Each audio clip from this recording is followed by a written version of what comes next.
What's up, brother? What's happening, mate? Fuck. The openings are always a bit weird, isn't it? I was like, nah, mate. Right in. Thanks for the camera's not here, bro. Pretty much. But yes, this is the very first episode of a new podcast. Whoa. Jesus, and I'm the first one. Yes. This is getting out of hand. I seem to do this for everybody. Do you actually? I tend to be the first for a lot of people, Alright, okay. including children. This is why Oh, good done. this is why I bring on Sean, because now it's like, if I survive this one, You'll be fine. if the episode, like the series survives this one, then it's not gonna get any worse than this. No, I'm genuinely honoured to be asked, mate. Cheers, of course, brother. man. But yes, it's kind of like the whole idea of just opening up the conversation to all my pals and all the local people. So this one's called Silas Talks to Everyone. Mm-hmm. You're everyone. I'm everyone. I am all. Yes, you're the Whitney Houston of comedy. Have you heard of the egg theory? Oh no, what is this? The egg theory is that I am everyone. So you are everyone, but you are not your subconscious doesn't know that. Right. So when you eventually find out that you are, in fact, everyone, it's when you become a god and you ascend Right, okay. with the other gods, right? So I used to have a bit of stand-up about it, and I was like, oh, well, why would I gas myself 6 million times? But the joke takes too long because you need to therefore explain what the egg theory is. Yes, that's the problem with this joke, Sean. It's the egg theory. Nothing to do with those Jews. Nothing to do with those guys. Oh, Jesus Christ. Right, okay. Oof, we got this. We're in this, baby. Right, I'll be PC now. No. This is the whole point of this, to let people see the real Sean. The real me is an emotional person. I'm not an actual monster. Okay, good. And we all know that. We all know that you're a cuddly bear. Of course, on the I'm only inside. fucking around. I know. I know a lot of people when they watch me do stand up think like now I dip in and out of like darker stuff and like cleaner-esque stuff. But I think a lot of people when I used to just gig and it was just all dark, people would genuinely just thought I was some fucking psychopath. I mean, I didn't think that, but I was just like, well, he's definitely found his own voice. he's doubling down. I think there's an interesting thing about that, because obviously there's different types of comedy. Yours is like aggressively dark. Like, I don't give a fuck, this is gonna be dark, deal with it. But I just think that's funnier. You're right, yeah? Yeah, don't get me wrong, like my main influences are obviously like people are surprised, like Lee Evans is my main influence.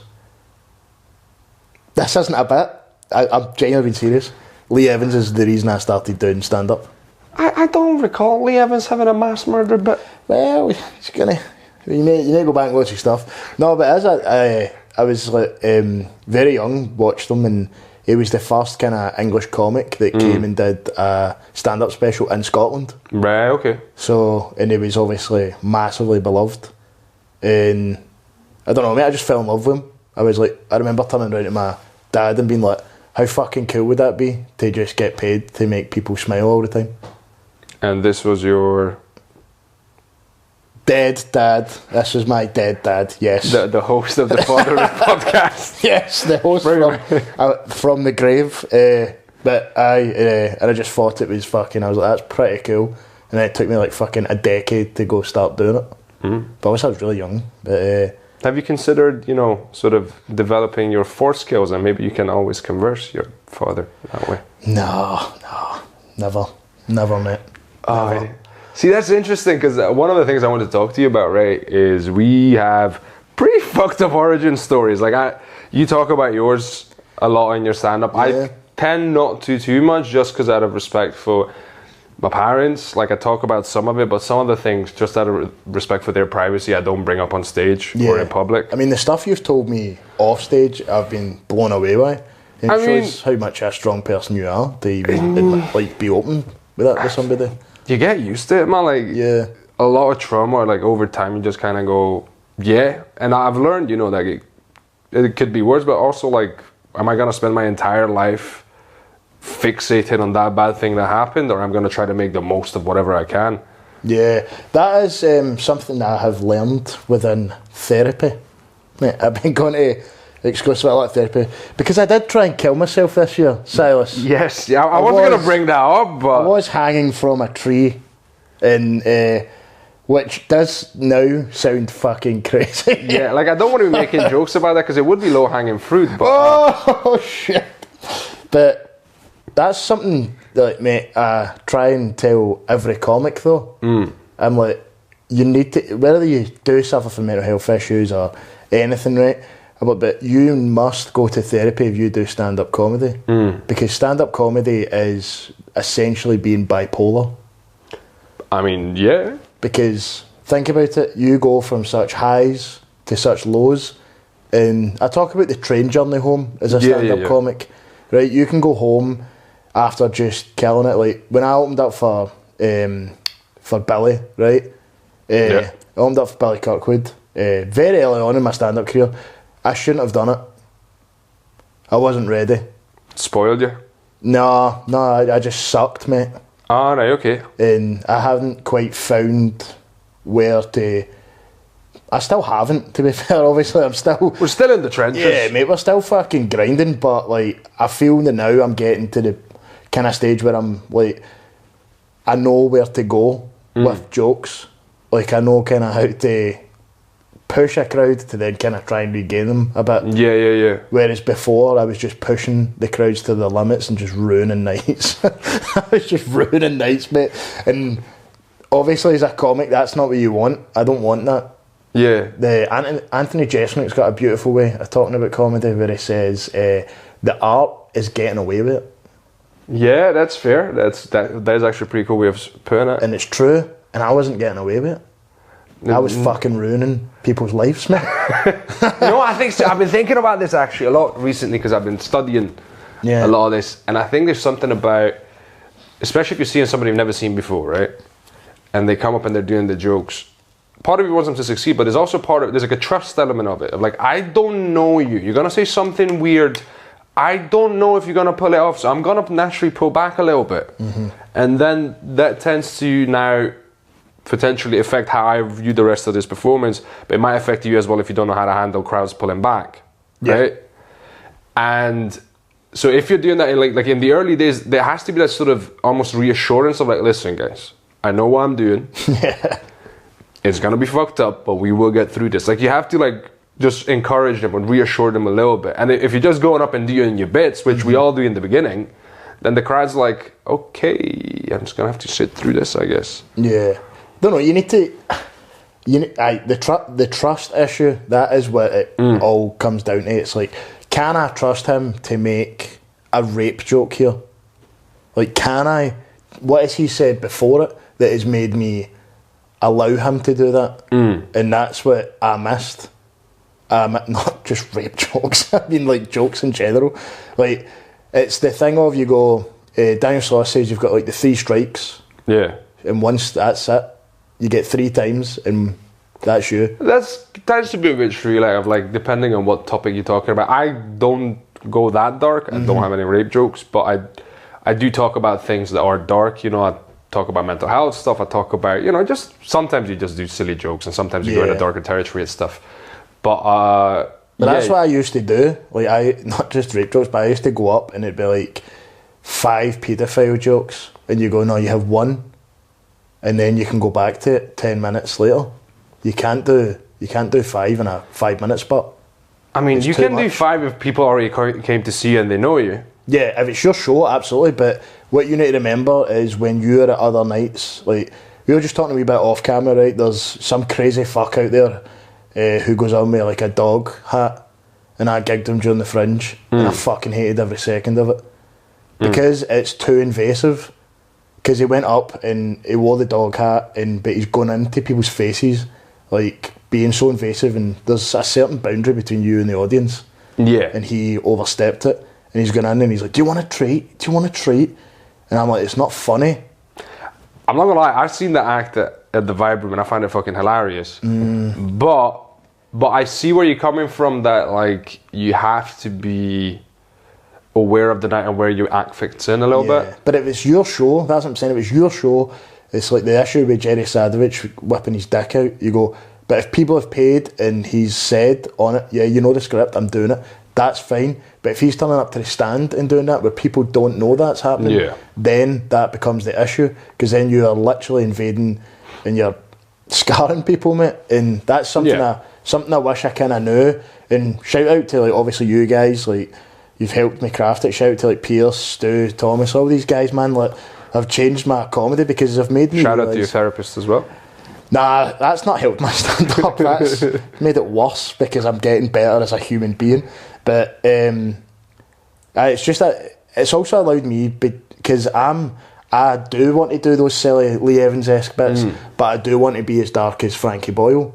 But now I've found this bit where I can go from talking about a horrific situation that has scarred me to then cheese boards.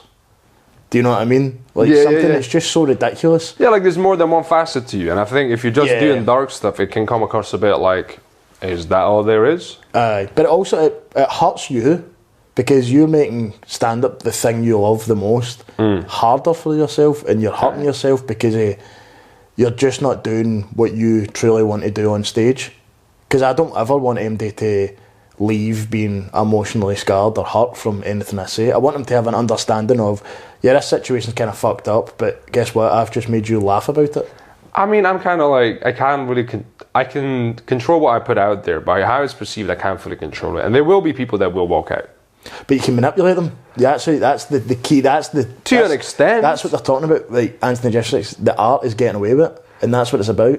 Yeah, to an extent. But I think there's also a limit to it as well. Of like, some people will not give you the time of day. Like, they heard one joke they don't like, they get up, they're leaving, and that's okay. If you're still making a big enough audience laugh that you're making a living off of it, then you're winning. Yeah, I guess.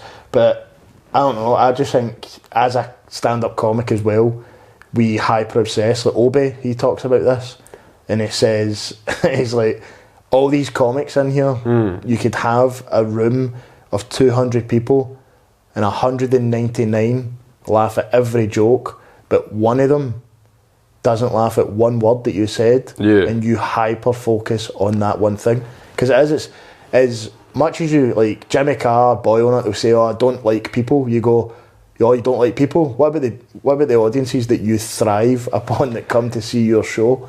Because we're obsessed with people. We're obsessed with making them laugh, so we feel validated. I've been trying to separate. Like, I know where you're coming from, and I get it, because I used to feel so fucking. I used to be a massive people pleaser.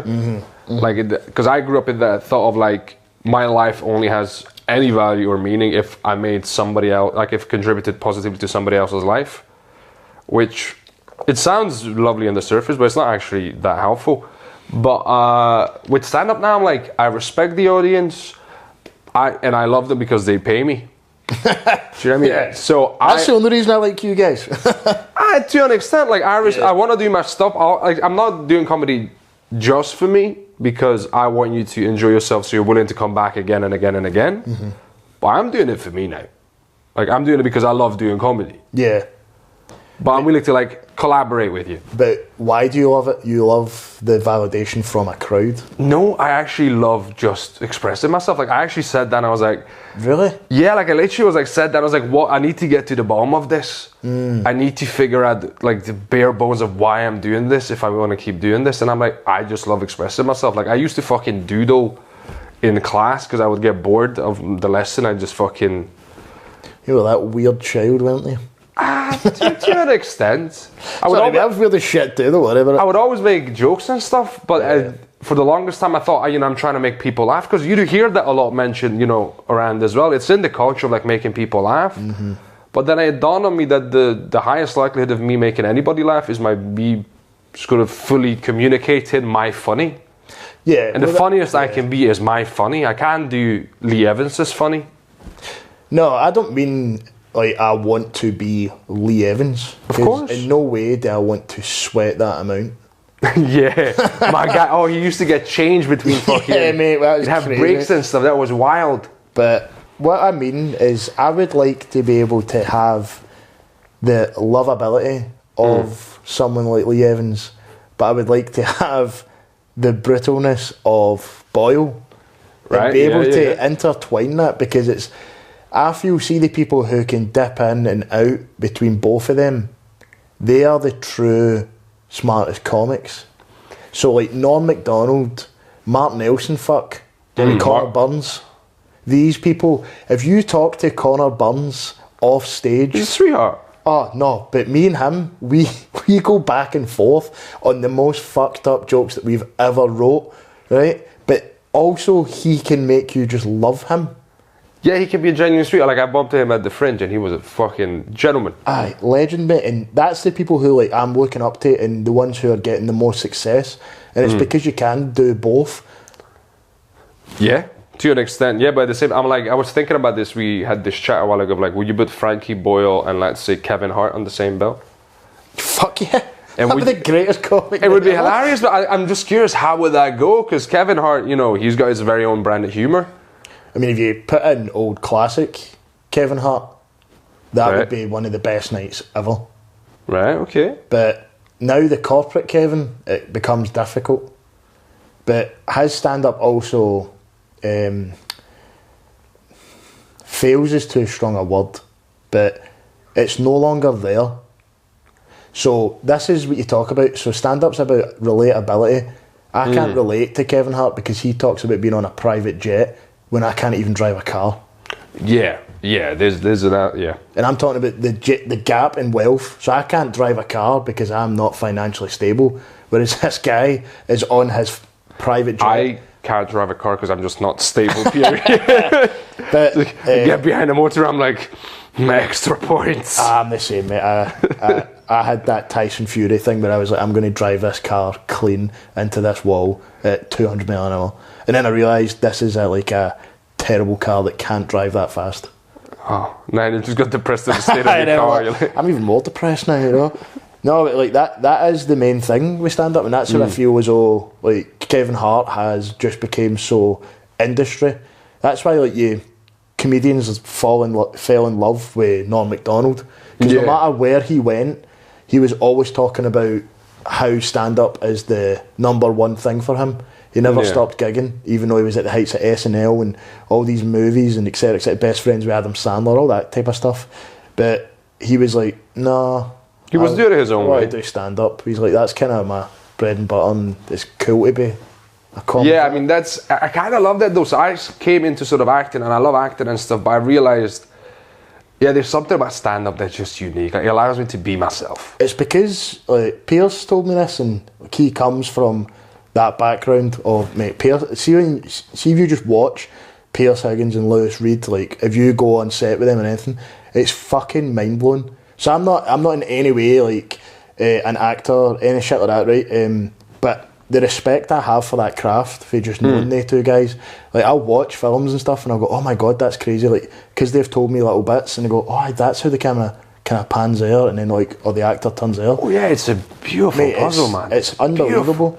But Pierce told me this really beautiful thing, because he comes from that background of like being around directors, producers, all that shit, right? And he goes, but stand up, you are all of that. You're the writer, director, like actor, all of that. And also, like, this is why I fell in love with stand up, is like there's the writing, the comedy, the delivery, the comedy bit, but then there's like the working with the crowd, the reading the room, mate. Sometimes of teasing the crowd if you think that there's something that they find funny but they're being a bit pussy about it. They're just being quiet about it, like, come on now, let's not pretend that I'm the only one, you know. Like, yeah, we all get this. Yeah, like there's a very beautiful art to that, of just doing these multiple things at the same time. That's how like I can't not do it. Like I can't not be a stand-up comic. I fucking hate everything else. Yeah, I relate to that on such a fucking guttural level, man. See everything else I know, like everything I've done in my life, like I get to a point where I go, oh, if I committed more, I could get to the next stage, the professional stage, etc. But I never had that Michael Jordan passion for something like that. But until I fucking went on stage for stand-up, and I had this whole thing about my life because I'm in foster care and like adopted and stuff. I never felt at home, and then when I went on a stand-up stage, I was like, oh, I'm home. That's when I felt at home. Did you get the feeling of like, I remember the first time I was on stage doing this monologue, this was in acting, but I felt it in stand-up as well, which is like, I want to be doing this for the rest of my life. Like that feeling of like, there's just urge of like, yeah, this is what I need to be doing. This is what I'm supposed to be doing. Well, you think that's it. It's purpose, and that's like that's the human thing. Like everybody, and I feel shite for people that, as much a monster as I am, I feel terrible for people that haven't found what they love. I mean, I think people are different. Some people like different things, and some people might. Like, they might not be as passionate about one specific thing. They might be a bit more loose and they can do a little bit of this and a little bit of that, and you can still be happy. But like, I think for me, myself, I know there's one specific thing, and around that of like, it's acting, storytelling, stand-up, it has to be around that one way or another. Yeah. There's a thing to do with acting and stand-up, right? When you think about who are the biggest stand-up comics, they all are in major roles as actors. So I mean, there's overlaps. Ricky Gervais, Kevin Hart, Dave Chappelle, then Norm Macdonald, Robin Williams, list goes on and on. Michael Keaton. Yeah, that's interesting. He was someone who did stand up in the early days, and then got Batman and went, fuck this shit, I'm out. Which I understand, but now I've gotten a bit disillusioned with that part of the industry. I'm not gonna lie. I don't know how you can, like, the instant gratification of doing stand-up is too addictive for me to ever give up. But I guess we're saying it at such a... So, this is what I don't get. Like, we're saying it at such a low level. Yeah, to be fair. Like, so, no one's asked me if I want to be Batman in the next No, but this is... Film yet. Like, my dream... It's not really a dream because I know it's factually going to happen. Whether it happens now or 50 years down the line, I will sell out the Hydro, right? And that'll be me. I'll be that life will become. And that's when you get really depressed. No, I'll become content. I'll finally no longer have. I don't think I'll have as much of an overactive brain. I think I'll go, thank God, I done it.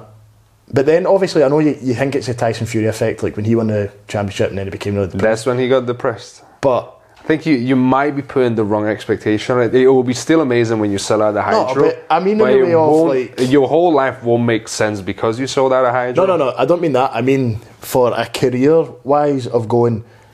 Like, I can go... Like, just next when you go, we done it, bro. We done it. And see the fact... The thing I love about it and all is I will be able to do that, but with the people I love. I'll be able to basically put on a salsa night, but in the Hydro. Just imagine fucking just a salsa lineup in the Hydro.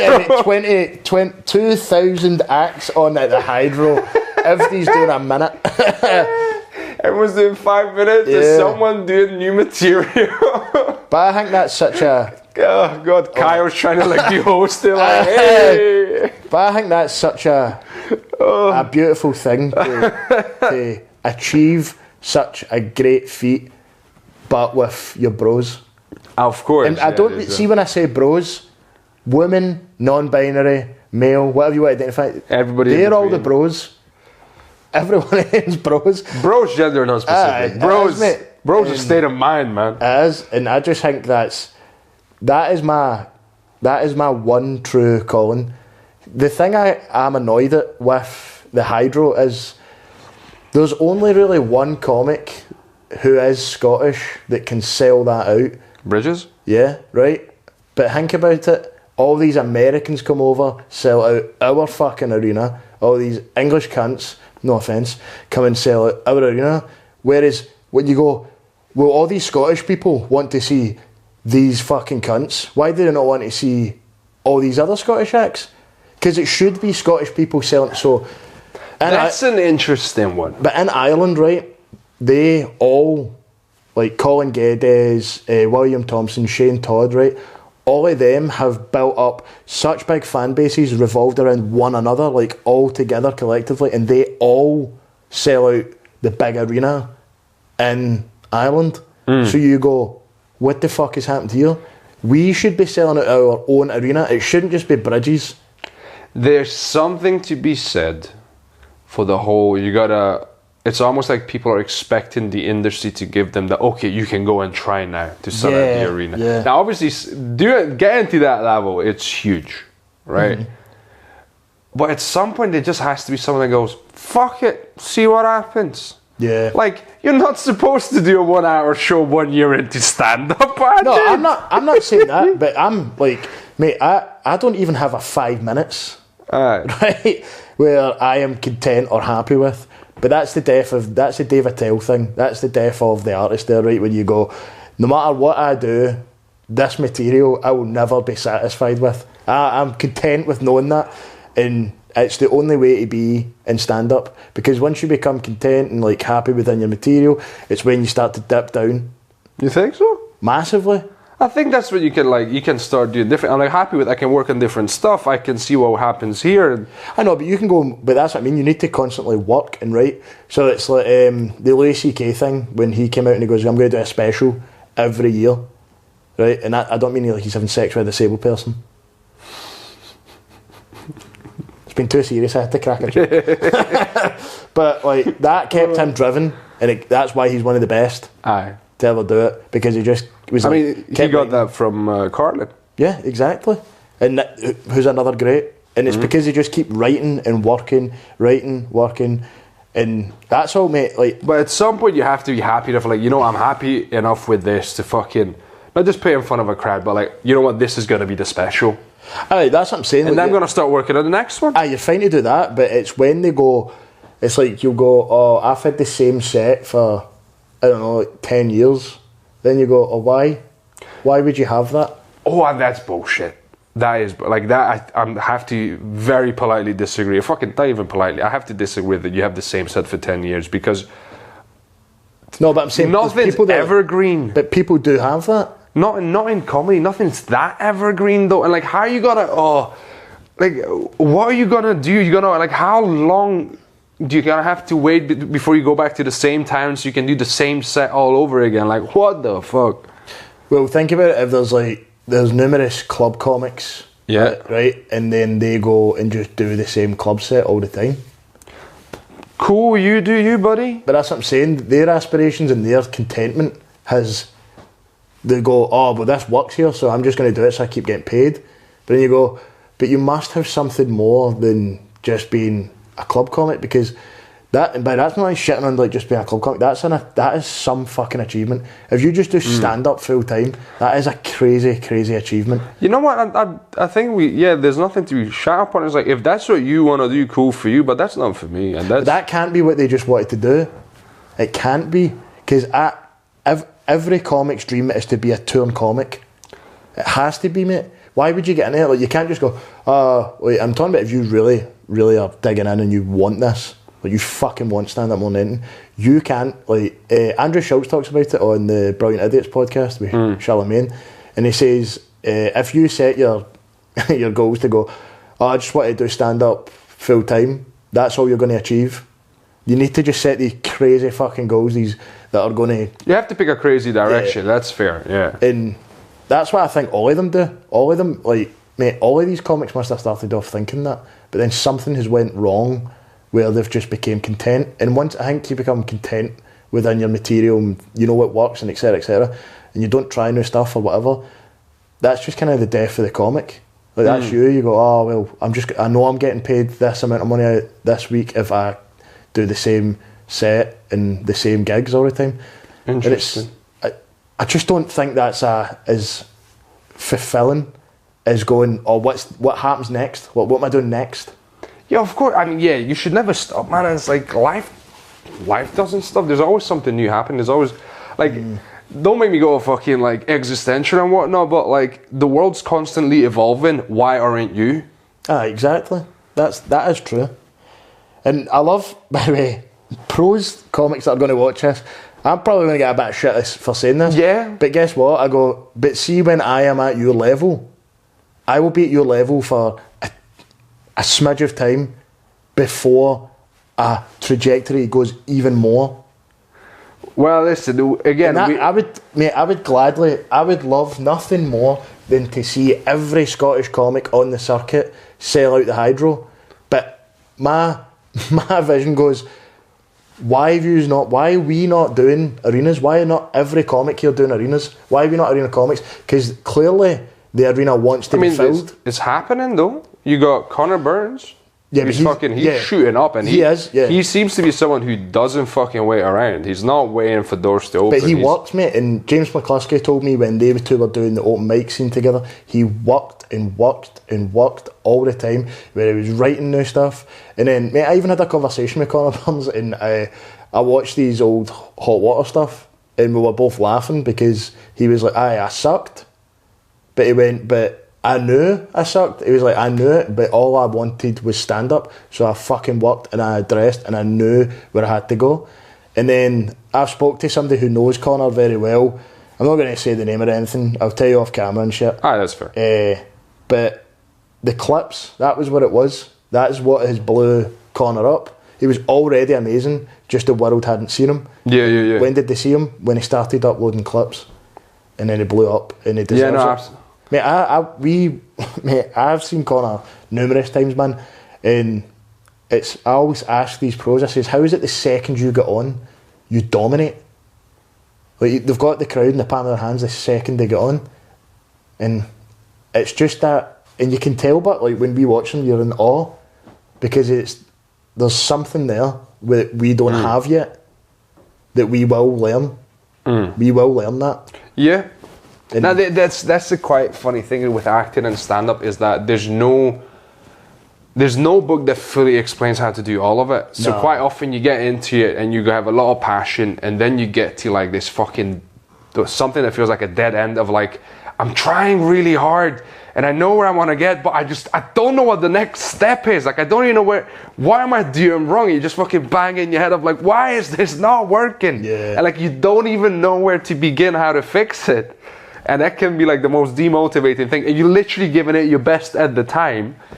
And then you like take a breath and you take a step back and you're like, right, let me try this. Let me try that. And then something else pops up and you're like, haha, we're back in the race, you know? But that's one of the things why I have I don't really tell you enough, mate, but huge admiration for you.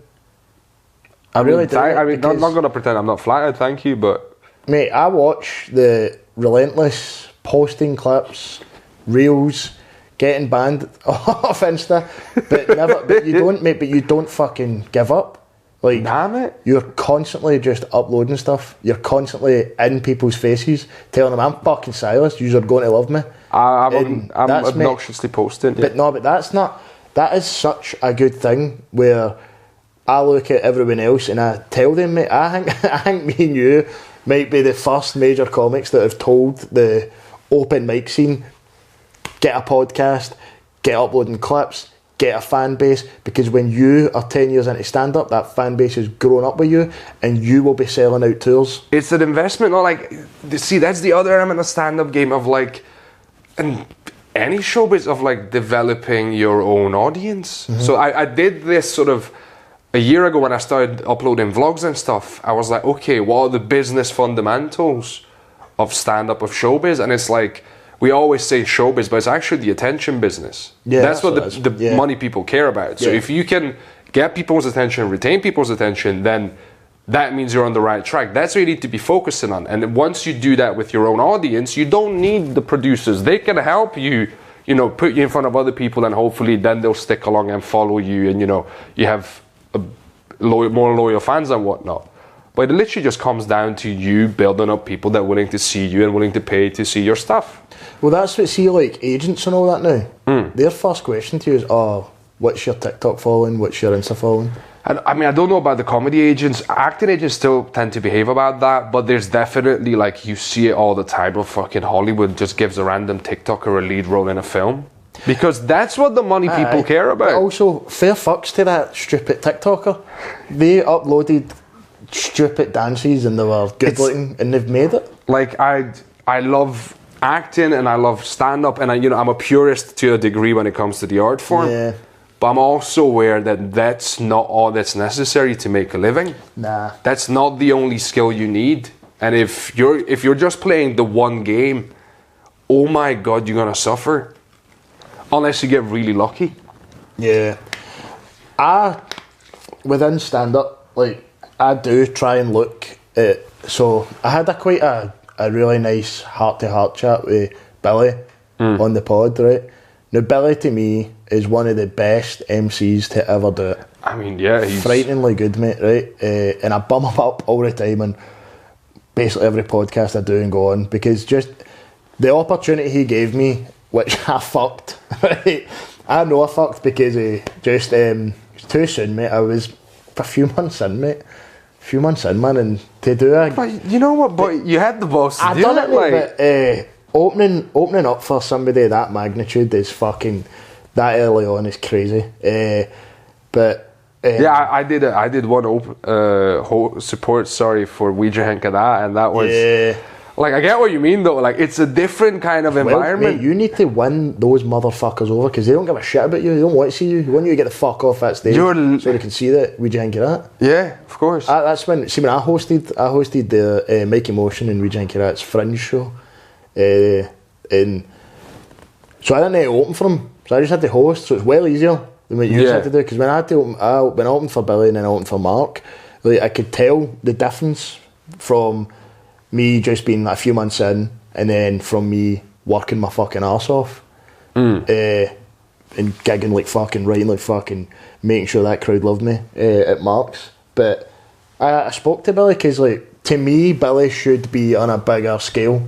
Well, no, I mean, he's kind of the person I want to be when I grow up. Do you know what I mean? Like, I that's when I look at what's a working comic, or what did they look like, and how did they, you know, what did they do? It's like him. He's got the comedy. He's got, you know, he's done the wrestling stuff. Like, he's just been trying to make whatever works. Like, just stick something. He's really. I think that's why he's great at the commentary, is because he's such a great MC. But when I spoke to him about it, and I was like, so. The reason he let me open for him that young and a stand-up was because he let Gary Fawkes do it as well, because he's seen the potential. So he's seen a lot of potential within me, seen a lot of potential within Gary Fawkes, right? Hang on, so you tell me Gary Fawkes opened up for Billy Kirkwood? Yeah, Gary Fawkes messaged me after I'd done the gig and says, do you know how crazy that is? Because I did the same thing, and you are also doing really well on social media, like, of course, with what Gary has done. And wow. I asked Billy that. I says, how is it that Gary has managed to explode in trajectory, and he's blown past Billy, and I don't mean that in a disrespectful way. I mean in like the way of like touring and selling. Yeah, like if you look at numbers wise, I guess selling out everywhere, right? And Billy hadn't, and then Billy's like, you know what? I can't answer that, mate. I don't know what I've missed. And it's social media aspect. It's putting yourself out there, and Billy started to do it more and more now, and it's working. Yeah, and that's it.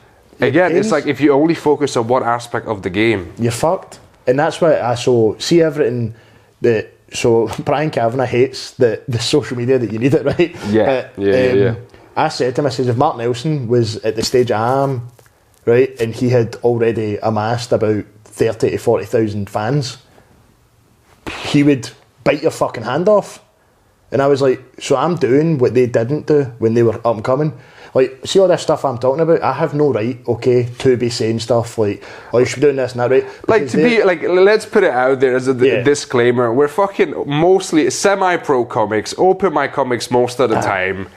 You know, we have probably missed a couple of things. But this is what we've learned so far. 100%. 2 years from now, we might looking back at this could be like, oh my fucking God, what am I on about? But I'll still have the same attitude. My attitude will always be work, right, think you suck, and just sell at the Hydro. Yeah, just that'll always repeat. It'll always be it. And this is the thing. It pains me to see comics that should be touring and they're not touring, because I look at them and I get, mate, I'm autistic for comedy. Like, I am so hyper obsessed with it that honestly, mate, I'm like, I can't stop thinking about it. That's how I think when I sell at the Hydro. My mind might relax for a second, just to like look out and go, oh, you done it. You done what you wanted to do. Now what's next? And then I'll be back to my retarded ways. Do you want me to really piss you off? Yeah, hit me with it.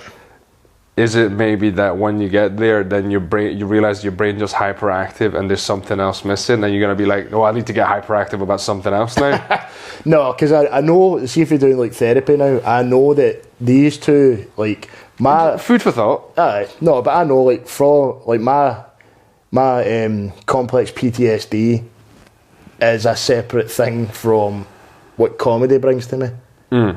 So comedy is, like, my therapist told me this thing about, like, so some people will throw themselves into work just to distract themselves from that. But I know I'm not doing that, because that's not my distraction. Comedy is everything to me, so that is a plus to me. But the PTSD is what I'm working on and trying to get better to obviously not try and kill myself again. But comedy is not the crutch. It's not a crutch for anything. It's just my passion. It's just what I love. I get exactly where you're coming from, because I had that it's in the culture, a lot of times it's mentioned, oh, you just want the validation, it's because your parents never loved you enough and that's why you wanted to be on the stage. And I get that. And for some people it's true. But I think at some point you do figure out about yourself if it's the crowd, if it's the applause, or if it's the work. And for myself, I know it's the work. Like, I did, when I had the feeling of like, I want to be doing this, I did my monologue to my acting coach in a completely empty theatre at midnight. And he's like half alky youth theatre acting coach in Romania, right? And so looking back on it now, it wasn't a massive crowd. It wasn't the thing that was fulfilling me is like, I just fucking did this monologue. I just said something. I just really managed to get something out there, out of my body, as it were. Yeah. And that's when I was like, oh, fuck the crowd. Respectfully, please come see the show. But make sure you get tickets. Yes. No, but there is some form of validation that you do need. There is an element but of it's validation not like in it. I don't do stand up because I watched my dad beat me. Do you know what I mean? That's not why I do stand up. I do stand up because I love it more than anything. Like, I actually know what to love. Like, that's one really thing that in therapy that I'm learning to, because I'm innate wise, like, I am a very numb person, right? I perceive to think what your emotion of love would be, and I try and portray it, right? So I don't truly know what it is, but when I think about stand up, that's when I know. That's when you get fired up. It's when I know, like, oh no, that gut wrenching feeling when I don't succeed at it. Do you know what I mean? I actually feel things when I do stand up, but in general life, I genuinely don't. But when it comes to stand up, that's when I start to feel things. That's how I know that I love it. No, but I'm being serious. That's how I know, like, it has to be the thing that makes me better, because I know how to actually emotionally feel for it. I mean, I was gonna ask, that was one of the things I had in my mind of like, we can talk about. You kind of answered it of like, what does comedy mean to you? Because I think in my backstory, my dad, so from the age of 8, my dad raised me by himself, and he just threw any type of comedy at me to make sure that I was a happy kid, right? And for me, there was an element of a crutch, but it was also like slowly I just realized that it's just something that I loved, and it was a very easy way to cheer myself up, to get through the day of like, you know, deal with issues. It's just sometimes, you know, things are shit, you make a couple of jokes, your mood's a bit reset, and you deal with the problem as you can, and you know, you just get through it fucking laughing. Do you know what I mean? Yeah, I mean, I remember being at, like, I do this bit in stand up about seeing my dad, like my adoptive father, and comedy made me not as sad, mate. That was what it was. It's just not, that doesn't make you sad. And it's okay to be sad sometimes as well. Mate, absolutely. Like, if I knew how to feel it, I would agree with you. No, but like, that is just it, mate. It's just, I learned how to feel through comedy. I just knew, I know what feelings are, and then what the feelings that I take from doing stand up and I apply it to general life, it makes me a better human.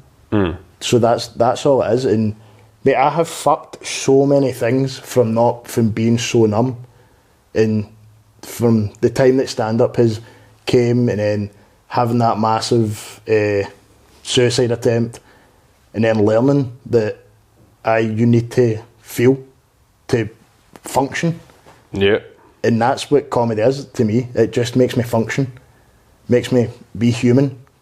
Because I don't know, like, I went basically all my life, like every day, mate, wanting to die every day. And see, since starting therapy and learning to be emotional and stuff, it's fucking great, mate. Because I actually, mate, at one time, mate, I've ever said it was I was walking up I walked past the forest where I went to hang myself, and I took my dog in case I tried to do it again. Because you're not going to kill yourself, your dog's there. You know what I mean? Don't want to lick my balls. But, and when I walked out that wee bit, it's cheesy, mate, because the forest is so dark. But when I walked out, it was as if like a light had just came, and I just out loud went, "Life's pretty cool, man. Like living's pretty fucking good."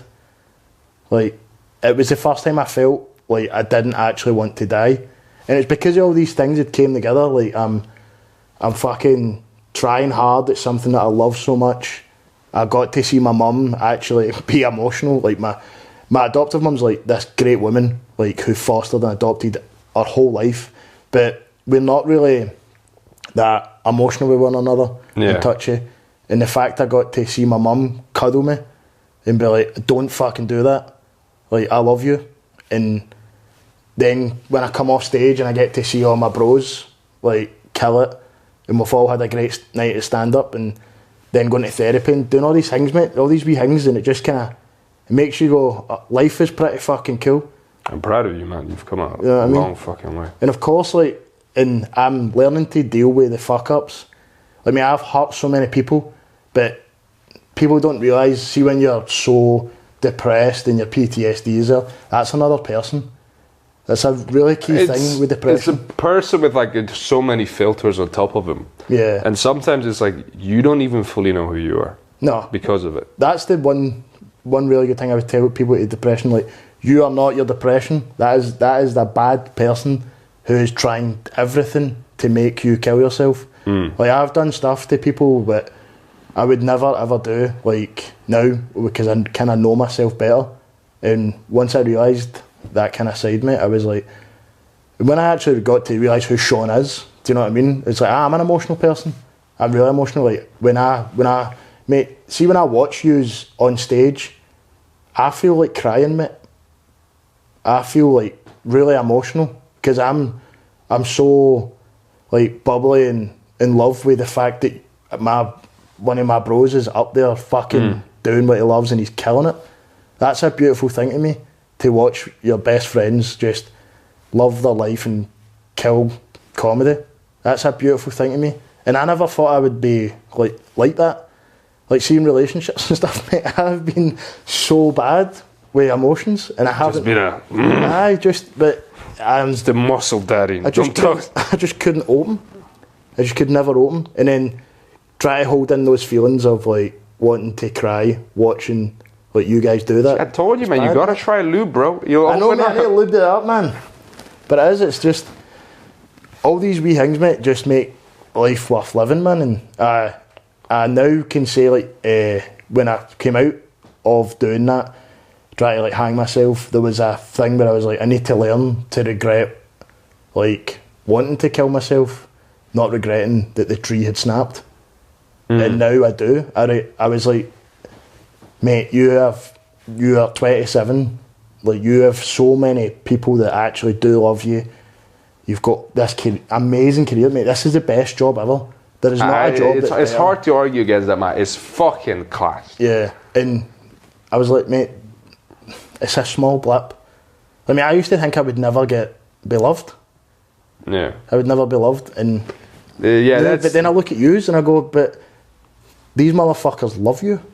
Yeah, these guys love you.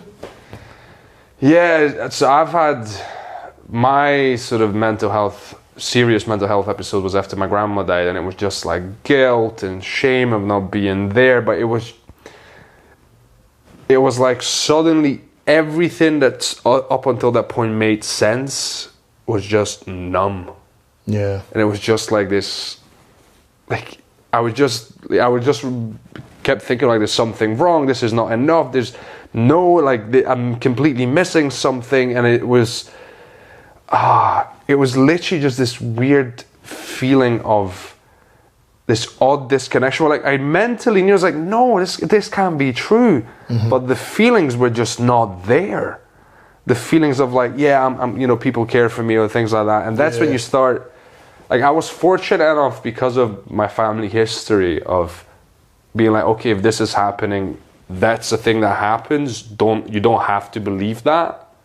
You can stop feeling it, but you don't have to act on it. But it's, as you said, like this whole being loved and not being loved enough, or is it ever gonna be enough? You know, all these questions fucking come up, man. And yeah, it took a lot of just old-fashioned. Did your gran mean a lot to you then? I mean, in my case, she meant a fair amount. In my case, there's other stuff as well linked in with, like, me having this strict religious upbringing of, like, this is how your life needs to go, and in order for life to have truly value, you know, it kind of has to follow a pattern, and me not being there to say goodbye to my gran broke that fucking pattern that was supposed to be. Right. So it was very much like well, my life's fucked now. Yeah. You know, like, none of it means anything now. You know, so, yeah, the thing you say about, like, just having this weird, like, once the fog clears, you look back and you're like, wow, like, I was kind of being a bit of an idiot. You're not being an idiot because you can't help it. That's the emotion that overwhelms you. You're damaged, like. Yeah. But it doesn't, like, when you're it's like when you can see clearly, you're like, oh, none of that makes sense. But in that, when you're in it, it's just, life doesn't make sense. But that's the thing, is it's like, you're damaged, but you are fixable. Of course. Unless you fuck kids. You're fucked then, guys. So, I mean, we're never going to encourage someone to do anything radical with themselves, but you're not going to have it easy. No. But I just, that's a very nice thing, mate, that you said there. That was very sweet and open, mate. What? Mate, just brosy. We're just bros here fucking talking about suicide and dead grannies. And But, mate, see, a lot of people just think I am this insane person. But I mean, I'm not going to lie, you would come across, especially in the early days, like, aggressively dark. And I was like, okay, he's chosen a voice. He's going to be that guy. But, and that's down to me, like, not being able to be emotional, not just on the stage, but I couldn't be emotional in general life. So how could I apply that to the stage? And then once I started being kind of a bit, not vulnerable on stage, because I'm not closed. I know, like, I always knew the issues. I just didn't have the solutions. That's why therapy is key to making you a better person. Yeah, sometimes something radical has to happen before you go, right, I really need to act on this now. Because quite often people be like, yeah, I'm fucked up. Well, everyone's fucked up. I just, you know, it'll be fine. But you're not, man. Like, mate, I only didn't, like, try again for a long period of time was because of all of yous. Because of my mum and stuff like that. Because, I'd seen, mate, like, the fucking damage that an attempt can cause, never mind an actual, like, me being dead. Yeah. And there's something, mate, that I've not spoke about, right? So I'm in foster care and, like, supported care or adoptive, like, in that system, right? So seeing that same night, right, I was 4. I was 4. I was, no, wait no, 3 of the 4 that had attempted their own lives. I'm the only one living from the foster care system. So wait. So on that night, yep, three other people had killed them. They had attempted their lives and they had killed themselves. All these people from the same, all in the same foster system. So, like, did you know these people? No, I don't know them. But my supported carer, who still comes to see my mum and stuff, because she has to, because we're still there. But and my issue with all that is see, getting moved into foster care or in an adoptive system, anything like that, that is extremely traumatic alone, never mind anything that had went on in my previous life. Yeah. And there was no care. So I got fostered, but I didn't get cared for. I got cared for by my mum and dad. Once I got to them, that is the only time I got cared for. Previous to that, I had no mental health. Like, I had no therapy. I had fuck all basically from the social work. They pretend they're involved, right? But that's not. So the actual social workers they're all right people, but it's the above, right? So I'm doing the maths here. If there was 4 attempts on lives and 1 survived, there's a major issue. I mean, yeah, that's not a great fucking statistic. If you know that kids are coming out of foster care with that, and they're killing themselves, mate. Yeah, that's not a great statistic. Like, your system doesn't work. No. I mean, yeah, I think it's fucked, but it also comes back to how mental health is still not actually fully understood. Like, I do a bit about this, but like, it's 2023. Do you know what I mean? Like, how is mental health not a priority at this point? What, did we not realize after the First World War, or did we not realize way before when fucking the Mongolians slaughtered half of Europe? I'm like, maybe we got issues, guys. Great people. maybe we shouldn't be fucking stiff upper lipping a genocide or whatever. Mate, it's obviously the main thing they go is like it's men don't know how to talk, right? It's like I'm at a conflicting place, right? But I'm a bit biased towards this, right? Right. But when you tell your bitch that you're depressed, her vagina dries up. Not necessarily, but I can see how in some cases that could be a problem. I have it's a bit that I'm thinking about in my mind, but obviously there's always talk about the patriarchy, right? And fair, but also in a patriarchy, who raises the kids? Me. In a patriarchal society, technically the women would be raising the children. So that means the first 7 years of emotional development that you would get, or the first, as a boy, would be from your mum, because your dad out working, yeah. So who's teaching you to not be open? Yeah, because the kids are bullying each other. Like, I remember, like, back home in Romania, we'd be making fun of each other for, like, we'd have songs and poems we'd say to each other for if another kid was crying, like, especially a boy. Yeah. See, mate. And, like, that's a fucking 3-4-year-old child that's already told you're not a girl. Yeah. And who's saying, it's not just your dad.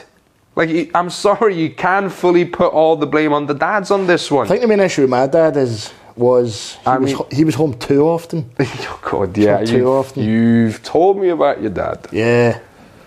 Well, your biological dad. Yeah, for the record. I've already spoken about it. Like my biological dad basically had just raped and attacked everyone in the house.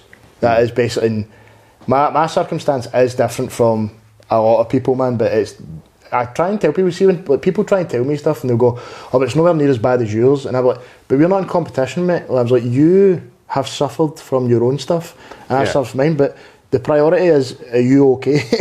Like, are you okay now? Yeah. No, we got some light-hearted stuff. Yeah, we probably should. I'm trying to think what I wanted to talk to you about. No more depression. No more depression? Oh, probably not, man. But if you are depressed out there, get help. Go therapy. Go therapy. Get help. Don't. Yeah. I'm actually planning to do a series of react TikToks and videos of some of the dumbest mental health advice I see on social media. Mate, there's one where Sam Morrill's got a joke about it, and apparently if you go eating nuts, it makes you not depressed. And he's like, oh, I remember going to go like hang myself, and then I'm rummaging through my pocket, and I look down and I go, oh, thank God there's a bag of nuts there. I don't want to kill myself anymore. Yeah, no, there's like, last night I spent a couple of hours just looking at some of the weirdest fucking advice. Aye. And I'm going to react to some of them. It's just free content, man, but... Mate, one guy, I saw this one guy who was like, listen, if you came through addiction or depression, you got something in you, because there's people that it's called didn't. depression. Well, wait, there was like, but there's people that didn't pull, like they tried, but they didn't get it through. That means you're special. You know, there's something about you. And I'm like, do you just put down fucking Chester Bennington and Robin Williams of like, nah, these pussies, like, oh. So what they're trying to say is, it's like if you made it through it, then you know you're strong, you're someone, you know, fucking good for you. See all these other people that couldn't make it because life was just too much at that time. Yeah, but I think there's two main things here, right? Chester Bennington had come out and said, I can't be alone. Can't be alone in his mind. Right, he can't be alone, otherwise it takes over and he's got to kill himself. Robin Williams was also a drug addict. I mean, he talks about, so that's how his, what is it, Equilibrium or whatever it is. Yeah, he talked up. about how after all that cocaine use has messed with his brain. Yeah, that's how he is. He's on a permanent come down. That's how he had. But these guys were screaming for help, and people just thought, oh, it's entertaining. They're screaming for help, mate. There's the video. Can't remember it was during Mrs. Doubtfire, and once Robin Williams had finished his performance, he would go into his changing room, and he's the saddest man ever. Yeah, I saw that same clip where the guy's like, he's just. It's so difficult to go and just get the help because of that part of your brain's just wanting you to die. Yeah, that's what it is. But you need it, man. You need to just. Mate, and it's work. Like Paddy, he has disorder. He says it as well. He's like, you can't just turn up to one session. It's what you do between those sessions as well. It's continuous work. I think that's what people don't understand about it, of like the lived experience of it. It's like, oh, just get help, just go to therapy. It's like, but imagine every step of the way to therapy, there's a big voice in your head going, what's the point? What's the point? What's the point? What's the point? Like everything you do, there's constantly this fucking, you're getting heckled. Like, do you know what I mean? Like, your part of your brain's going, na na na na na na na na na, and you're just trying to get through your fucking day. And no wonder you're fucking exhausted. You're literally trying to ignore a part of you. You're mentally drained all the time. Aye. So that's why, again, But it gets better, bros. But it does get better. It does, mate. It's Look at me, I'm fucking alive, mate. Yes, and that's what life is all about, man. Being homophobic. Just, no. Oh, no. Sorry, I mean, being not depressed. Just go on a podcast and tell everyone you're not a homophobe, because that will prove it to you. Guys, I'm straight, but I'm not homophobic. Oh, man, you know how to say the wrongest thing at the worst of times. I love fucking around, mate. I know. I love it. See, that's when it comes to dark humor. I think we can agree on this. Mm-hmm. There's fucked up things in the world, right? There's fucked up things to say. And a lot of people, I think this is where we differ from some people who just get offended and don't see the funny side of it. It's like, they just see the fucked upness of it. To us, some things are so fucked up, they become ridiculous. Yeah. And once something's so exaggerately fucked up that it's ridiculous, it's a little bit funny. So, obviously there's a major thing going on there now, right? So, yeah. Right, I always say this, right? See, during 9/11, yeah, everyone would have been... everybody would be sitting thinking, going, this is a massive catastrophe. I hope those people are okay. Whereas every stand-up comic goes, this is a massive catastrophe. I hope everyone's okay. Also, where's my notebook? I've just thought of something. Yeah, like there's that, like a lot of people, they stop at the fucked upness. Yeah. And if that's how you process the world, fair enough. I can't fucking argue with your brain. I didn't pick mine, you didn't pick yours, right? But just let us have that little moment, please. So currently, right now, Israel and Palestine. Right. They're having a good time. Yeah. Right. That Gaza Strip's getting it. It's getting waxed. Yeah, I'm just laughing out fucking, like, I don't know where this is going. So I read an article. Right. And I couldn't stop laughing. Oh no. Right. Israel had sent over 36,000 bombs in the span, I don't know, it was like 30 years, right? Yeah. And so, in Palestine and Israel, they must write down the people they have murdered, right, and killed from doing this. And I found this so funny because they had killed 62 people, and then on that list it also said 4 goats and 2 cows. Okay, that is... Oh, Jesus Christ, really? That is an insane thing to track. See, this is where it's like, it's just so fucked up, it's ridiculous. Like, why would you write down the 4 goats and the 2 cows? Pointless. Because I was sitting thinking, I was like, but what happens when you just kill them in general for food? Do you track that down also? Oh, that's... Okay, that is like fucked up, but it's also funny.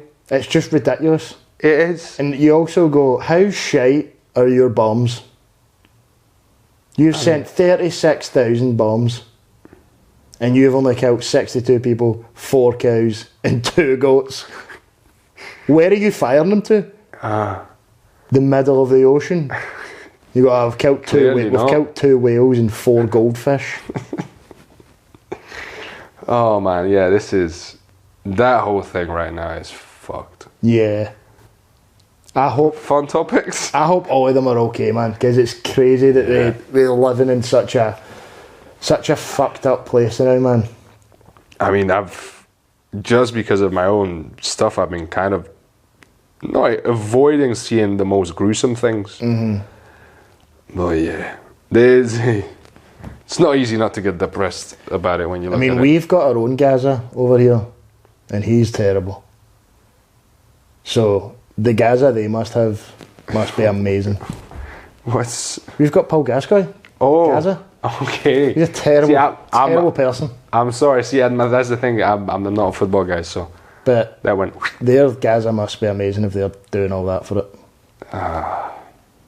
Right. It's nearly the competition is near. You won't get it right, but the competition between Israel and Palestine for Gaza is nearly as big as when Tottenham and Man U tried to fight for Gaza.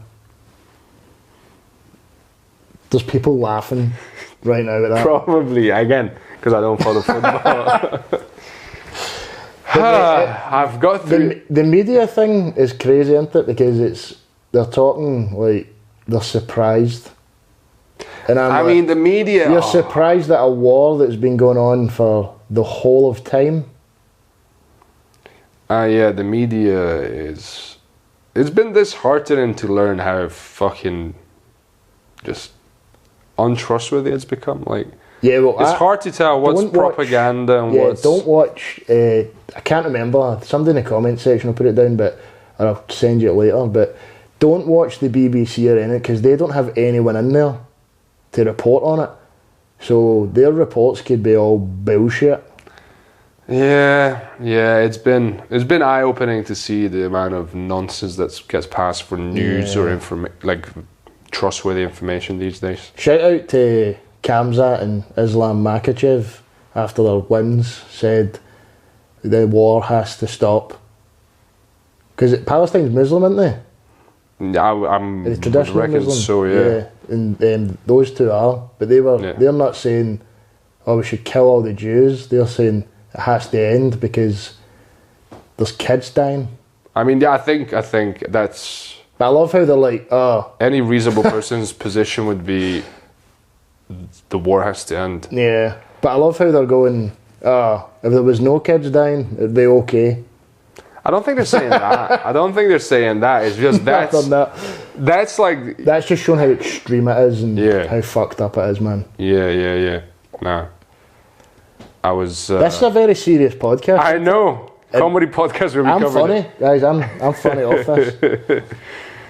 Yeah, no, I remember watching there's this documentary called Human, and they were interviewing people from all around the world, and they were specifically talking to someone who lost their child on the Palestinian side because of an Israeli policeman's rubber bullet, just shot them in the head with a rubber bullet. Oh, man. And they were talking to somebody from the Israeli side who lost their child because of a suicide bombing. And both of their perspectives was, the Palestinian guy was saying, a lot of people ask him, why I don't want vengeance and things like that, but he's like, it's not my place to get vengeance for her. And his position was that basically my enemies now are not the other side. My enemies are people that want the war to continue my friends are the people that want the war or the conflict to stop. Mm-hmm. And on the Israeli side is along the same lines of like, we are brought up in a society where we're kind of educated to be ready to die for our cause if necessary. Yeah. So again, that's why when you say it's a mess, because I'm not in those cultures. I'm not growing up in that culture. I don't know what information is going around, what you know, what. Mm-hmm. So it's always a difficult. Like, I felt uncomfortable discussing the Ukraine situation as well. I mean, I was a bit more comfortable with that because I'm from Romania. And that's next door, of course. And I have some feelings about the scenario. You know more. Where it's like, mate, I don't have to fight anything here. Like, I wrote this joke about how fucking blessed we are to be in a Western civilization. Yeah. And we only really care about Western issues. So, for instance, in India, like, it was crazy, mate. It was like 500 people had just been crushed. Oh, yeah. By a train.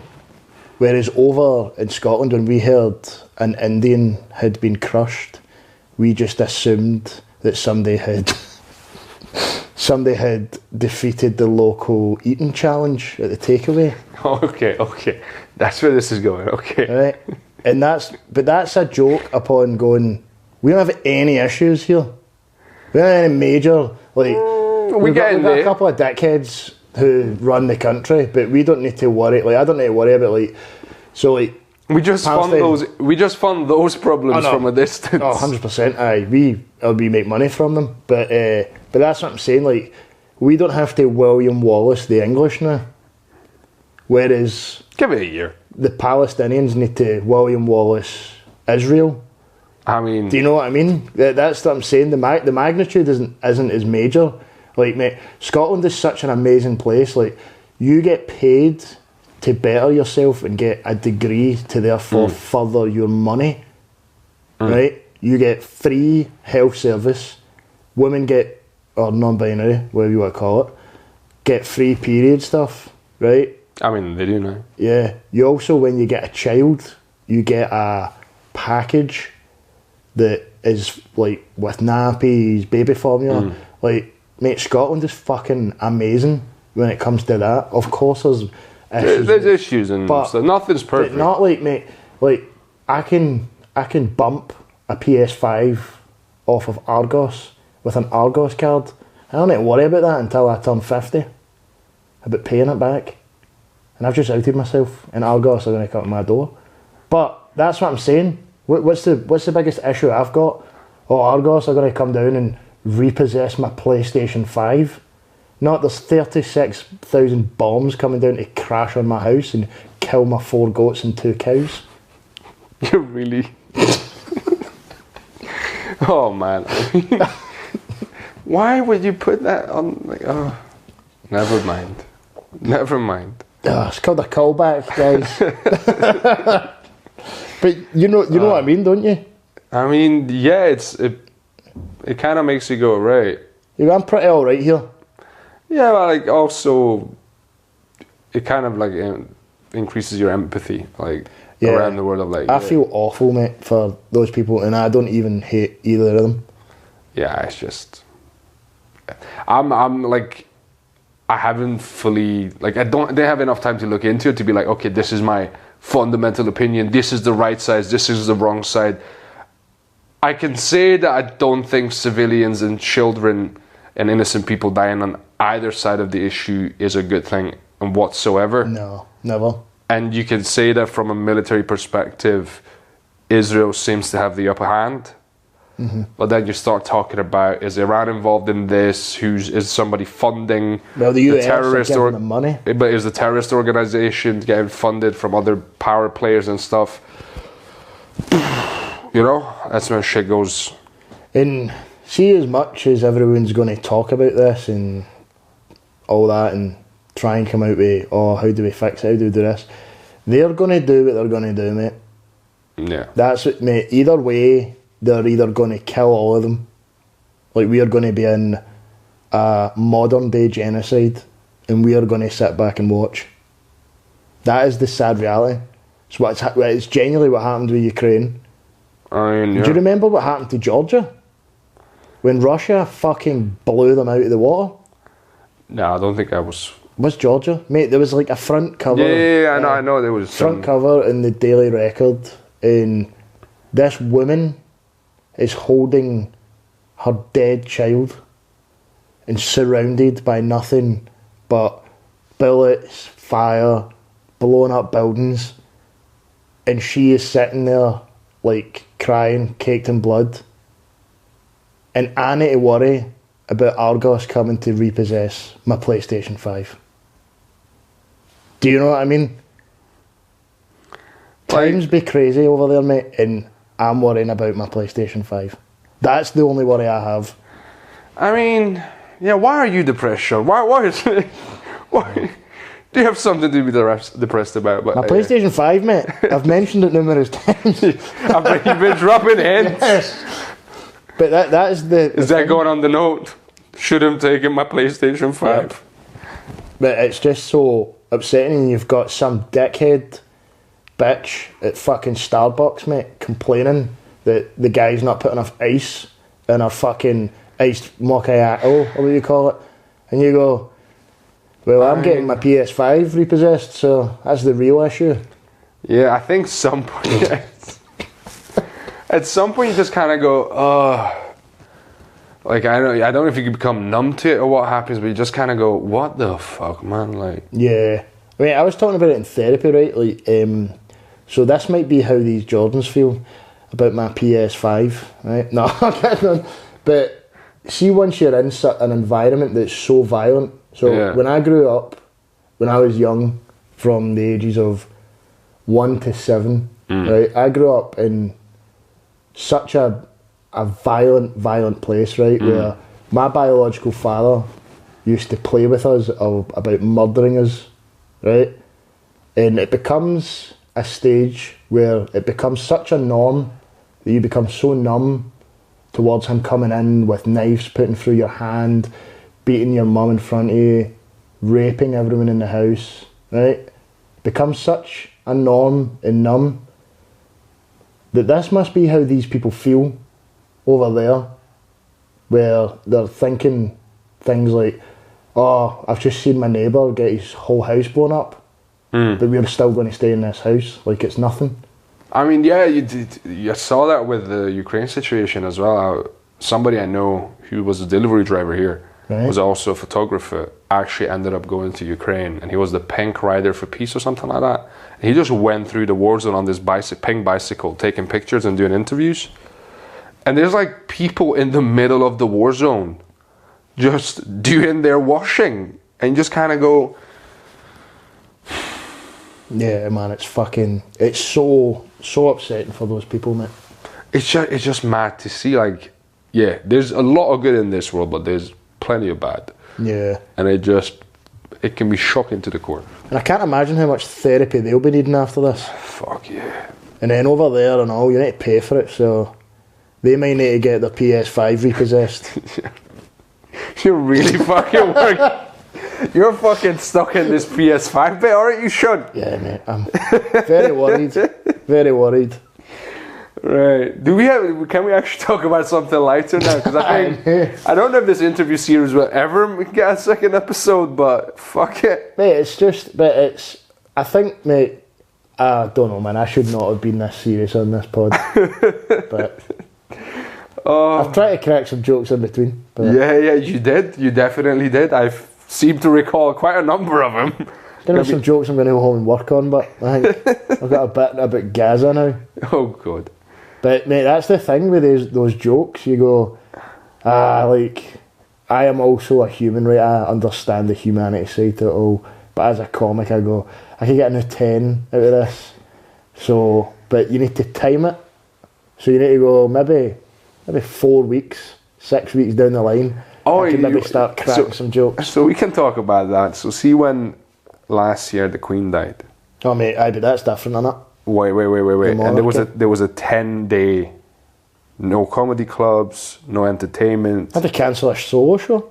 Yeah, you did. Yeah. So I was like, okay, I'm not gonna post a single joke about this, because I did. I was like, you know what, let me be respectful. There's people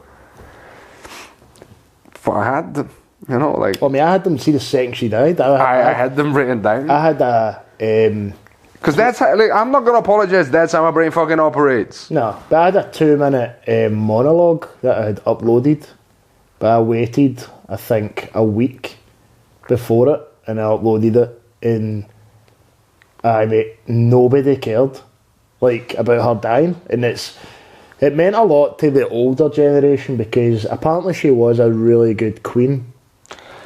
I mean... I had a joke about this of, like, you know, if you look at the numbers, like, compared to previous royalty of fucking public beheadings and religious fucking genocides going back and forth in the UK, compared to that, you know, one car accident's not that bad. If you just did nothing, you would have been better than those people. Yes. Aye, that's great. That's such a good joke.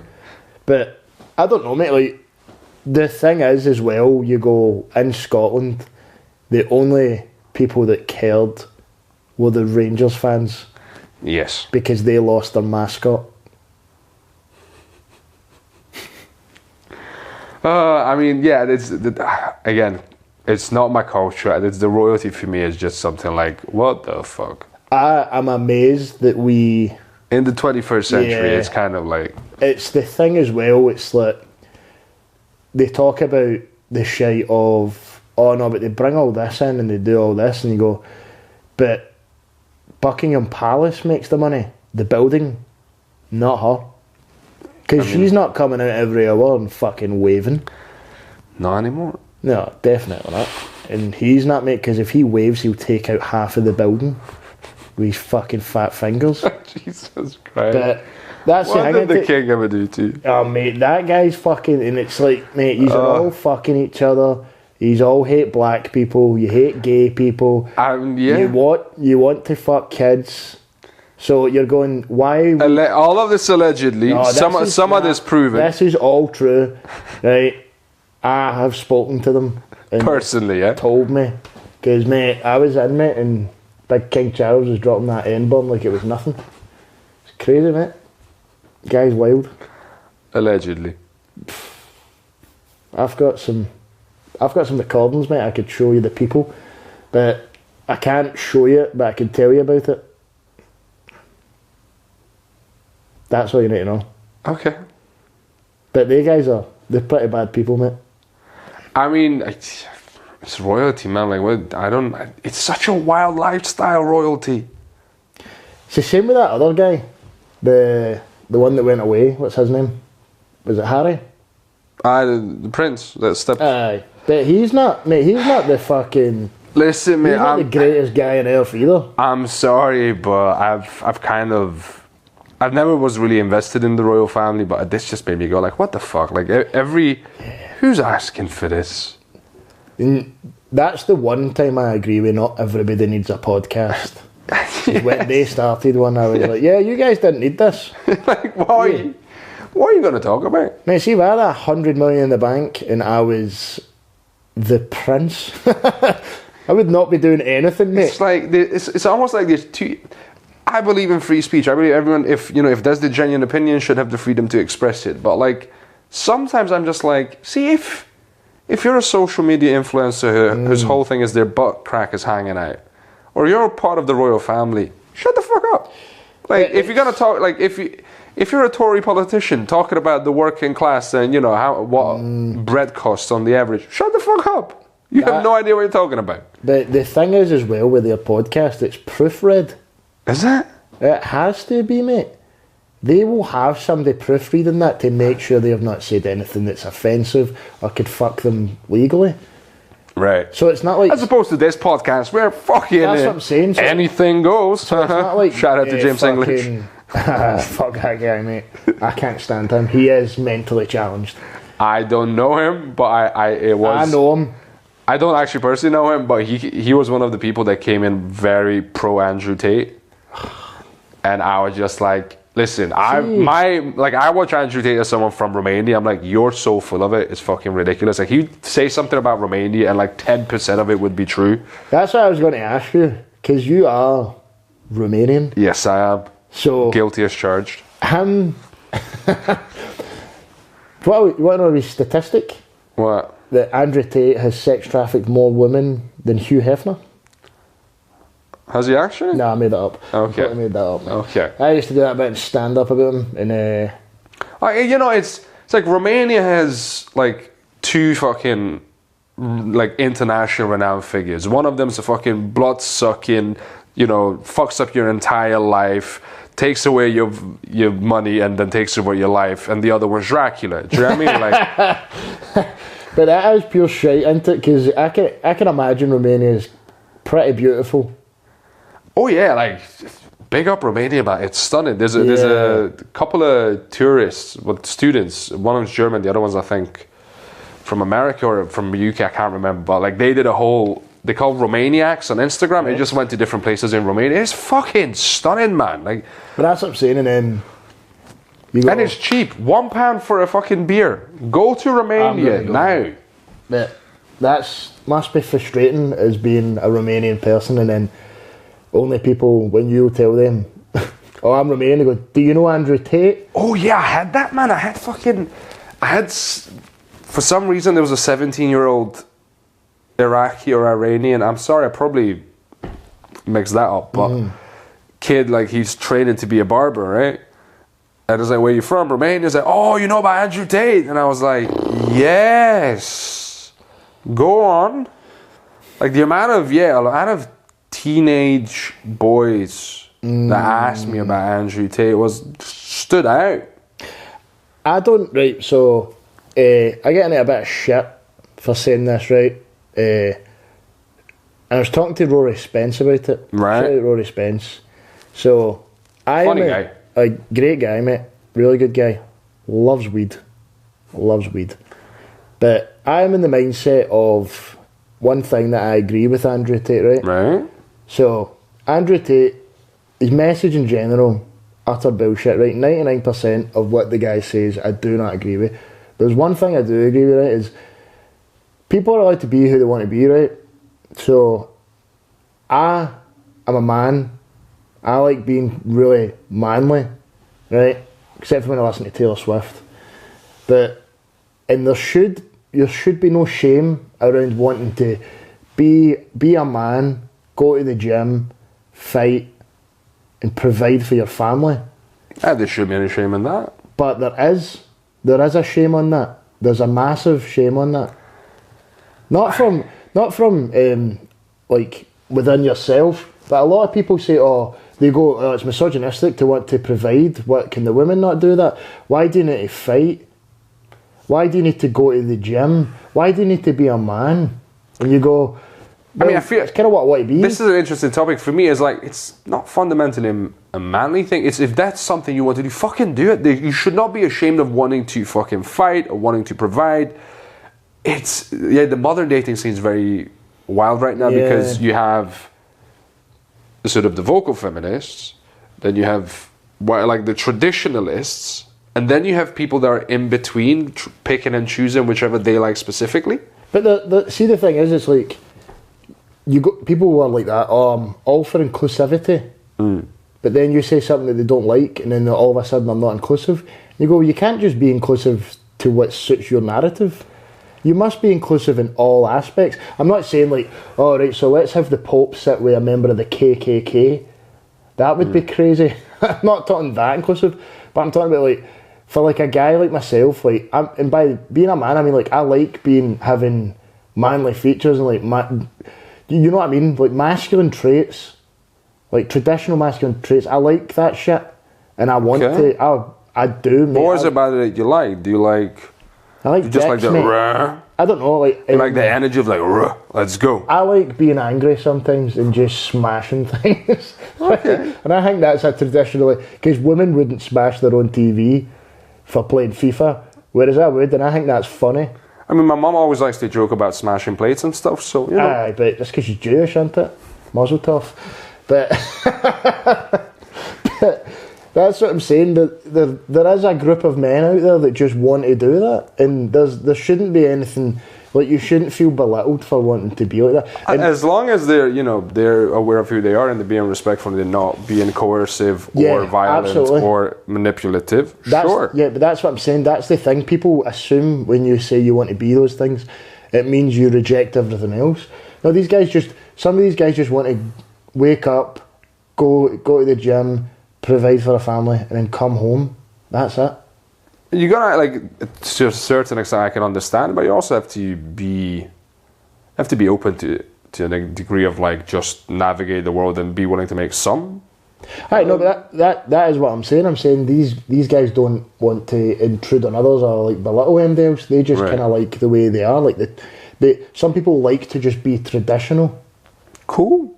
And listen, my stance on this, I'm not a traditional guy myself, because fuck me, I'm an actor and comedian. How traditional can I be? Yeah. But as long as you're being respectful, and you know your partner's cool with that, and you know that's between you and your partner. It's not my business of how you two figure out your life. As long as there's no coercion, there's no manipulation, there's no threat of violence or harassment and things like that. See, I want all that. I want the manipulation and violence, but only towards myself. Nah, but I just don't know, man. You just want a muscle mummy to pin you down and peg you. Mate, be honest, Sean. Dating's pretty hard, isn't it? Yeah, that's a segue. Doing this job that we do. I mean, doing this job, yes. I've had people fucking ghost me the moment they found out I do acting and comedy, man. So I'm actually I've had people ghost me the second they see my face.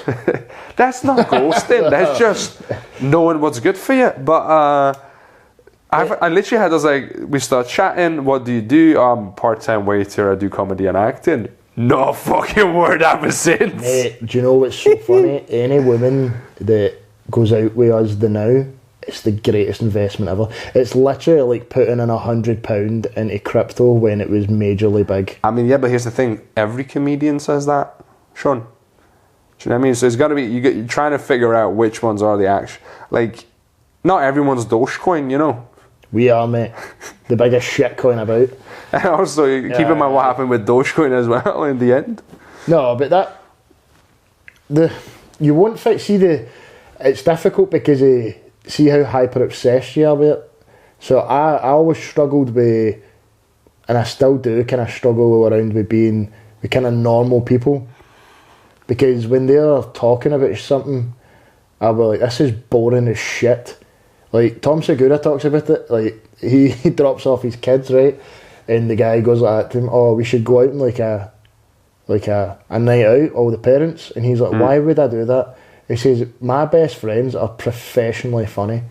He says, anything they tell me is going to be a million times better than anything you could come up with. Yeah, that's true. That's true. And that's where it comes a bit difficult, because to find a woman who isn't within the industry, and I don't want to do that, because I had this I fucked up not that long ago, right, with something like this, but I think it can be difficult to be a woman in comedy, but only down to us. I don't mean we're raping them, right? Nothing like that. I mean, men feel a bit uncomfortable going up to women in case they get Me Too'd, right? And women feel uncomfortable coming up to us in case we do the Me Too'ing, right? So, do you know Ashley Manning? Yes. Irish comic. I seen her standing on her own, right? And I felt really bad, because I was like, this is a bro. This is a bro in stand-up. We should all be going up and talking. She should be within the inner circle. And obviously, I'm not meaning to talk for women or anything like that, but I don't know, man. I don't think there should be that thing there, because it shouldn't be like, we shouldn't be scared to talk to them, they shouldn't be scared to talk to us, because we're all bros. I mean, it shouldn't, but some people do prefer their own company. Some people do like to hang out. So, like, this case when people do find it awkward, they want to reach out, but they just find it too awkward. Yeah. There's cases when people just want to be left alone. It's nice to always put an extended hand though, isn't it? Aye. Because I felt really bad for Ashley, because I could tell she was a wee bit, like, just with the body language and stuff, she was a wee bit uncomfortable with maybe approaching people from the comedy scene who she wasn't aware of. And then once you start talking, and that, everyone kind of warms up, and I like talking to comics, because you find out these really fucking great stories, and some of them are horrific. Aye, mate. Aye. Like, this mental health and comedy, they don't go hand in hand, but there's overlaps. There's overlaps. That's why, like, earlier on I was saying, if you do comedy, you need to go to therapy. Aye. Because it's a difficult craft. And you are fucked. You are And always also, fucked. therapy, which is bringing it back full circle, it makes you a better person, and you being a better person makes you a better comic. Absolutely, mate. Because you're sharper. You're not second guessing yourself left and right. Yeah. You're not fucking being like, oh, we don't like this. You're like, fuck it, let's see what happens. And I'm not this righteous white knight, by the way, going like, oh yeah, we should protect our women. I'm just saying from my industry, and I don't, you know me, I don't give a shit about somebody's race, gender, whatever they identify as. I just go, are you funny? Make me laugh. I mean, there's That's nothing what wrong with matters to me. seeing, maybe in this environment presently, the women do need a, just looking out for, because there's Aye, a bit of an imbalance numbers-wise. To be fair, I think Jay Lafferty could kick my cunt in. So, Yeah. she's a great woman. She is my mother in comedy. She is I funny really as fuck. love that woman. I do, mate. She's, The whole bit about the Titanic. mate. But, Oh, I hope I didn't spoil too much there. no, I'll be fine, mate. It's no spoiler. She's recording her show at the garage. I can't wait for that. But, mate, do you ever just look at somebody and then when they start talking to you, and the best way to describe them is they're a beautiful person. Not just in the way they look, but the way they talk to you and treat Yeah, you. like, psychologically speaking. Yeah, and anytime I've spoke to In their Jay, aura. yeah, she's been really nice to me, and that's the thing I don't know with comedy. You need to make your own opinions about people, Oh, yeah. because yeah. many people may not get on with Jay. Jay may not get on with them, but then I could get on with both of yous. Yeah, that's the comedy scenes. I'm not just aiming that at Jay, by the way, just because we're talking about her. I'm just saying in general, anybody. Yeah, it's very much like the Wild Wild West. Like, Yeah. I listened to this pod by Jim Cornette, who's a wrestling guy from Yeah, I back know in Jim. the day. I don't know him personally, but I know of him. Aye. And I mean, there's a whole thing, 'cause he's got a whole reputation, but he talks about the old school days, right? And I feel like stand-up comedy right now is what wrestling used to be in the US back in the day. It's a lot less men in oil, but Yeah, well, depends who's on stage, but more honey apparently. yeah, it's more honey and men, but it's more like you have different fucking territories, people dropping in and out, you got your featured people, and you got the mid-card, and you got the open micers who would be like the jobbers, and then for some reason, if people don't like you, they come and try to slash you and all that. Like, That happened to me. I mean, that legit happened to me. what, someone trying to... Oh, obviously that whole thing that we spoke about earlier. Yeah, no, what I was trying to say That is, happened. has anyone... I think that would be a good topic to end on. I was like, what's been the wildest interaction you've had with an offended party in comedy? I don't mean comedian, I mean an audience member, or what? Not even the wildest heckle, but have you had anyone come up to be like, "Oh, you, listen"? No, I'm quite a big guy. Right, obviously, yeah. not in height, but I'm quite a muscly guy, and obviously I've done MMA for a fair amount of time. So I don't think MD's really... It's the same with Dave. I don't think MD's really fucking with us like that way, or coming up to us, but... Dave? Tattoo Dave? Oh yeah, of course. Right, cool.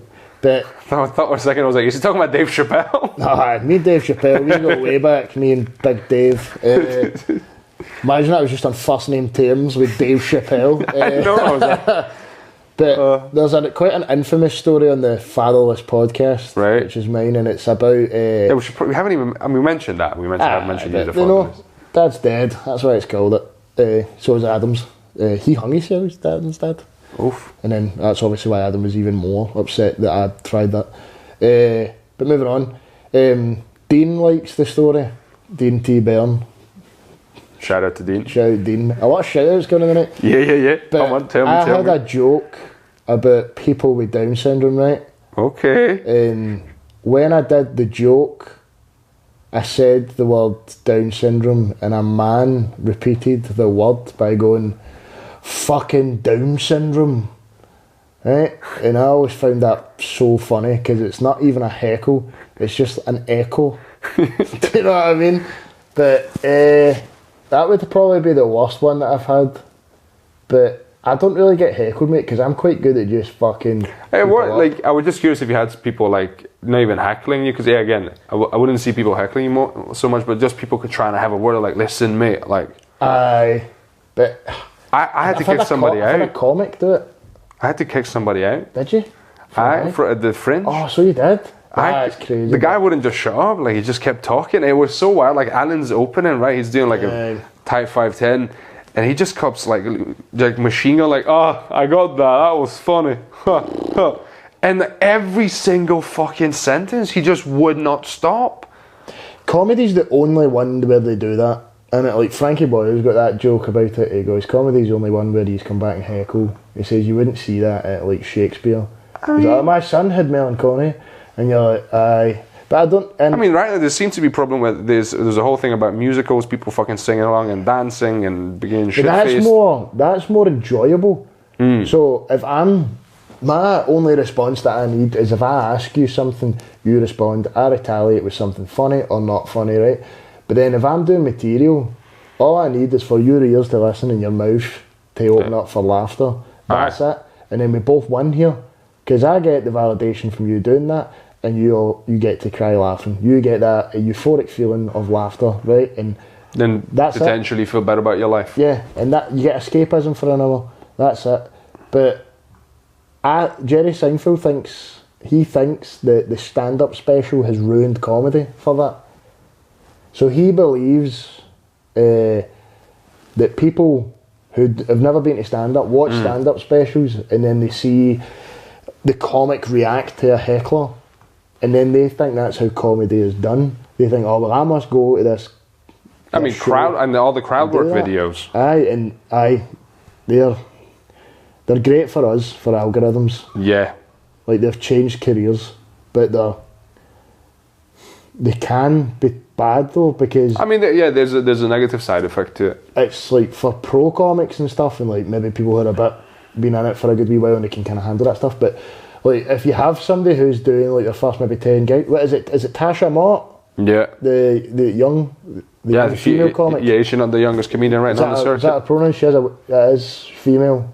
I believe. I think so. Sorry, Tasha, I've messed this up. I've not met her, but I've heard very nice things. But I've seen her gig once, and she was but so she's like maybe getting close to 10 gigs, maybe a bit more. Probably more now. Right, but imagine somebody does that to her. I mean, yeah. That could make you never want to do comedy again. It could, although I do think if one heckle is all it takes to take you out of comedy. But you know, somebody could be really emotional at the time, and if she's such a young. I feel like if you genuinely want to comment, you want to do it, you will come back to it eventually. It will, make you lose time. Yeah. And that's the real fucking. Because I remember my first gig when I was a young woman. It was very difficult because I had went up and I'd been wearing a really nice lacy bra, and did you, Sean? Did you? Obviously had some nice hot pants on as well. Did you? And a gentleman at the front had commented on it, and that's when I retired as a woman and comic. Did you? And then I did my second gig and I was a man, and I killed it. Did you?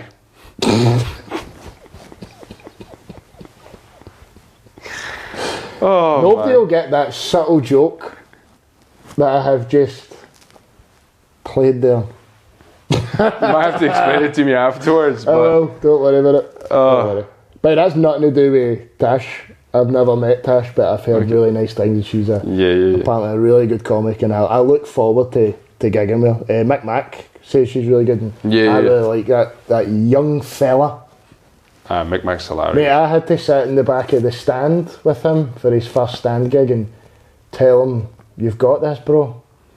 He's panicking because obviously such a beautiful moment to be doing the stand and your mum and dad are in. I would never know that experience because they're dead, but to see that. Mine are in Romania. But to see him do that and then go on and kill it, that got me emotional, mate, because his mum and dad, and I got a really nice picture of him on stage, and then he posted it, and that was a very beautiful moment for young Mick, and hopefully if he cures his AIDS, he will be able to be a great comic. But you know nowadays with the AIDS, don't you? It's incurable. Like it took Freddie Mercury out in 2013. So, Mick, you're next. You're the next one to die of AIDS. I just Oh man, it's like it's going well. We're getting somewhere. Nah, nah. Horrific side note. Here we go. Yeah, but keep doing your therapy, bro. Keep doing your therapy. It's the depression coming out, mate. The craziness. No, but mate, I'm genuinely proud of all the work you've done. I've tried, mate. And hearing just the fact that you're just happy to be and happy to be doing stuff, it's good, man. Yeah, it's good. Sorry, it's been too serious, bros, but it's the first episode. It can be anything, it doesn't have an identity. I'll come on next time and just drop the N-word. I'll just do it, mate. Just fucking end the career right there. Yeah. And by N-word, you mean nonce, obviously. I mean nachos, mate. Nachos, oh yeah, of course. Meant nachos. But, mate, I've had a great time. I've been an honour, mate. Thanks for coming. You are killing it, bro. You are killing it. Well, let's see what happens now. I'm gonna open it up, get you back on again, get people on. Yeah, you'll be on the Fatherless anyway. You know that. Thank you so much. There's always a seat there for you, bro. Appreciate that, brother. Thanks so much, man. Anytime, my bro. Yeah.